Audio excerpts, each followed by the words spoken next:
you know? And I think hatred is a great devil in the world, and I think shame is one that's all the way through so many people's lives. And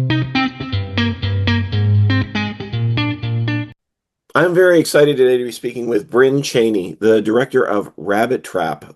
Bryn, thank you so much for the time. I really appreciate it. my pleasure. It's nice to meet you. I'm excited to chat. Well, I absolutely love this film. It is so much more complex than I expected it would be. It is beautiful. It is terrifying. It's a number of things. Where did it come from?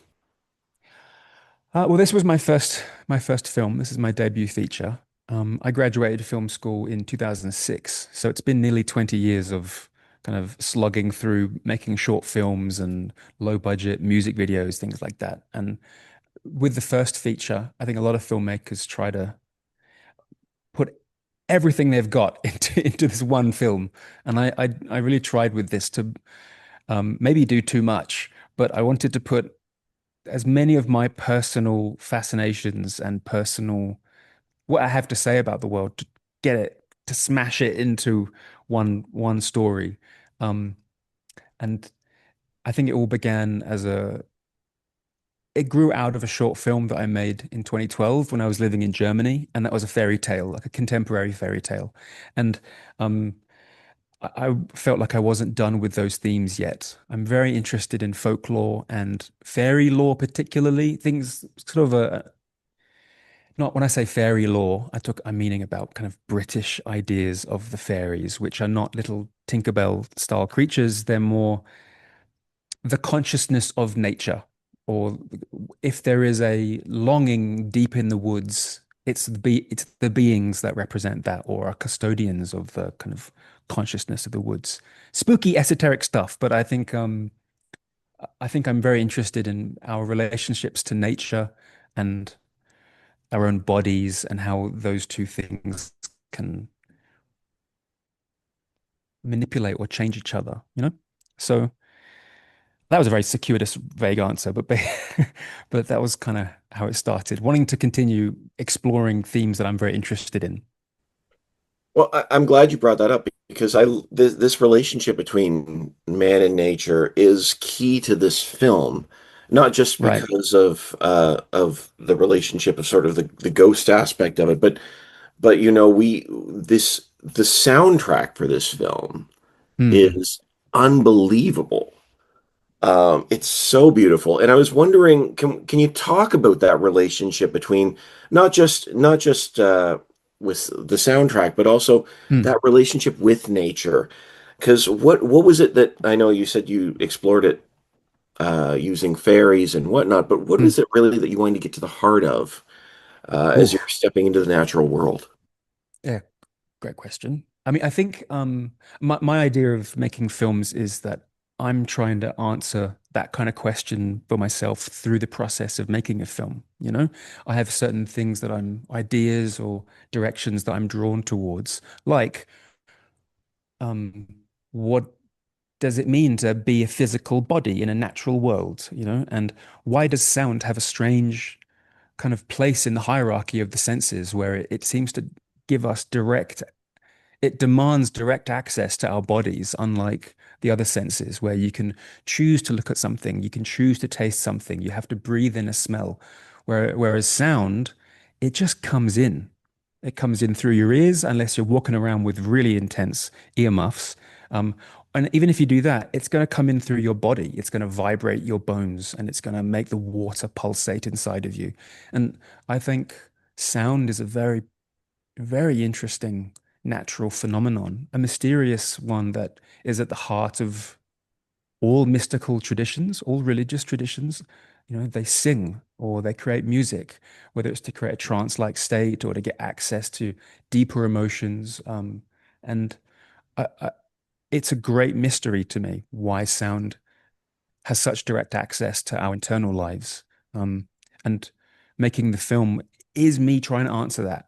You know, like as I write, I'm trying to build characters that are on that journey of discovery. Um, and along the way, I don't necessarily understand all of the all of it.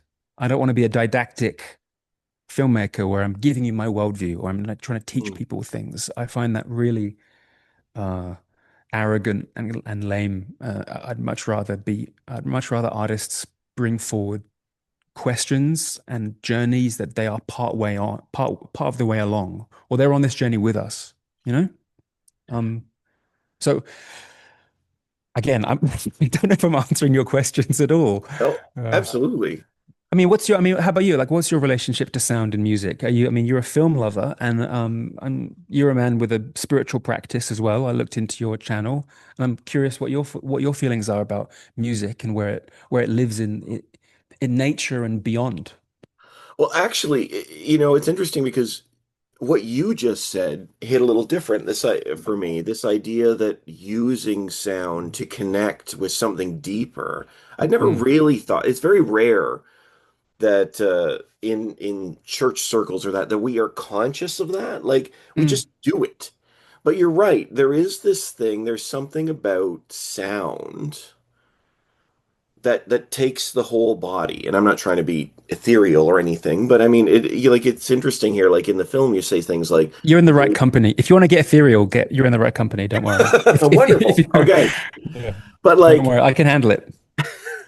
sound is the memory carved into the air. Mm, Is said in this film, and I that struck me because and this isn't a film like it is true like if you hear a great soundtrack of songs that you grew up with, let's just say it's like a film that mm, takes place 30 years or 20 years in the past, you're like, oh, I used to love that song growing up. It takes you somewhere. mm. But in a film Yeah, like this, yeah, it it's does. meant to sort of bring your whole body together Mm, in this unique yeah, relationship. It's really fascinating. yeah, uh, for sure. I mean, one of the, just on a craft level, one of our goals was to make a movie that really put the sound, because there is a kind of a hierarchy of the senses in filmmaking. People, we really champion the visual, and then it's the audio. Um, and also within that, I think people champion performance or kind of interpersonal dynamics, like actors, visuals, sound. That's the hierarchy. And we wanted to do a film that was a bit more flat hierarchy, so that the visuals were just as important as the sound, and the sound was just as important as the characters and what they're doing and what they're saying, so that it's a full sensory, all body experience. Because for me, that's what cinema can do that no other art form can do. Like it can it can engage multiple senses as well as engaging your intellect, you know? And I'm just a sound guy as well. Like I love music and I just love sound itself. I'm very sensitive to it. And there are sounds that drive me crazy, like the squeaking of polystyrene. But I also find the I'm really interested in drone music and industrial music, kind of like mm. grinding, droning noises. For some reason, I find them really soothing, and and that I think a lot of people do. That and it's kind of mysterious.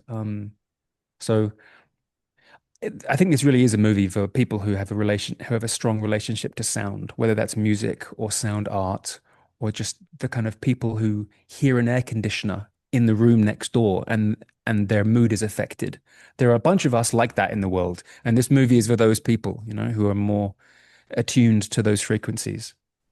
I would be lying if I didn't say that I were known for listening to vacuum cleaners on YouTube just every now and then to bring some calm. Yeah, Yeah, nice. love that. Wow. I don't know why. I don't know why, but it's the Yeah. sound is sort of white noise. It just calms me Yep. down sometimes. And It does something, huh? That's cool. Vacuum. Is there a particular vacuum cleaner that's your favorite to listen to? I want to know. you know what? I accept all vacuum cleaners as they. Really? You're not judicious with your No, vac no, no. that's beautiful. That's beautiful. Yeah. But in all, it sounds cliche to say something that, sometimes to say something is a character, but it very much is. Like Mm. sound is I Yeah. like that you say you wanted it to be flat with it equal because it's embedded within the story and it consciously Mm. amongst these characters. But I Isn't wanted that to cool? ask, I love when art does that, when yeah. the elements are kind of irreducible from each other, you know? Where if you remove one sense, the whole thing breaks down. I think a lot of movies and TV shows ultimately boil down to people standing around in a room talking. And you could ditch most of the locations and the design and the music, and you still have the heart of the piece. But I really love films, particularly that if you took the sound away, the thing collapses. If you took away the location that the movie's in, the whole thing collapses. I love that. It's more risky as a filmmaker, and more it's more like a living thing, Mm. as a viewer. Um, so yeah, sorry, I think I interrupted you. No, Please no, jump in this with a question. I love this. This is great, Bryn, honestly. Um, but I did want to ask you, before we run out of time, I wanted to ask you about these characters Okay. and about their relationship to the shadows of their past, Mm, because this is, this is a fascinating film. Certainly, as the three of them try to figure each other out, but I know mm, Dev's character specifically is dealing with trauma. Not saying hmm. too much. And there seems to be a fear of passing on Yeah, uh, that trauma to the next generation. I wonder if you could speak to that, why that was something you wanted to explore in a film like sure, this. sure. I think, I mean, anyone who's around horror films in the last 10 years is aware that it's become almost a cliche that horror films are now all just metaphors for trauma, characters dealing with trauma. And this movie definitely flirts with that. I was aware of that from the very beginning. But what I wanted to do that was different is to look at shame rather than trauma.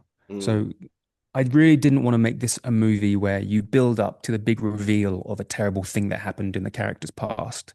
Um, as as someone that's been through some terrible things and knows people and loves people who have been through terrible things, I've learned that the terrible thing is not the point, and you almost shouldn't give that its flowers. You shouldn't give it the power. What is what is more complex and more vital to deal with is the effect of that event and how it lives with a person and how it changes the whole way that they see themselves and the way that they interact with the world. It affects their senses and their inner story of who they are. And that's for me the one I'm most attuned to personally and culturally as an Englishman is shame. It's kind of, um, and I'm more and more convinced that shame is kind of the devil in a way. I mean, I'm talking to your pastor, right? So yeah, I don't yeah. mean literally I don't mean literally the devil, but I mean No, I in know what you mean. Yeah.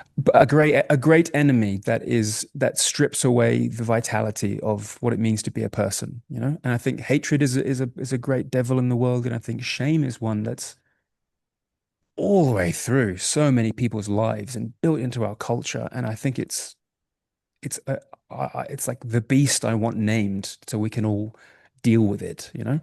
So that's really the heart of the film. I saw a woman who on TikTok posted a review of Rabbit Trap straight after Sundance, and she was in her car, and it was an angry review because she was like, I just came out of the premiere, and all these people were saying that they don't get it, they don't understand it, and I looked at my friends, I was like, guys, it's so clearly about shame.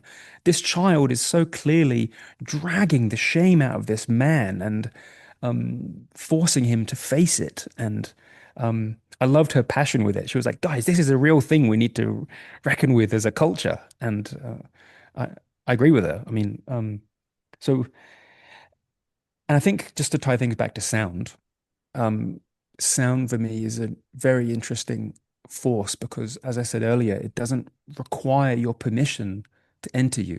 It goes into your body, whether whether you've invited it or not, and it just vibrates through you. And I think there are events in our lives, words people say, actions they do that go into us without our consent, without us even giving them permission. And that lives in us now, just like a sound lives in your body. Um, and that was that's kind of the world that I was trying to explore with the movie on psychological levels, but also in kind of sensorial, is that a word? Sensorial It is now, and I levels. It understood is it. So now. Yeah. So like, what I was saying about everything being irreducible, hopefully it all plays in. And if people are attuned to those kind of ways of seeing art or the way of dealing with a film, then I think hopefully it's a really rewarding and rich and complex film. But I know it's also been splitting people because it's like it doesn't do the work for you. This is a movie that we consciously said we're going to let people do the work on this one. We're going to give them all the information they need, but we're not going to over explain things. And we want people to enjoy piecing together the elements and questioning, well, why is this so important? Or why is the character saying that? And I think it's a film that will hopefully reward people that like to lean forward in a film and then like to watch something more than once to pick it apart. Hope so. But it sounds like you enjoyed it the first time, which is great. Great I to hear. did. I did. I honestly, for all of those reasons you just said, like it felt like I was stepping into a sound that had meaning and depth. Mm, And wow.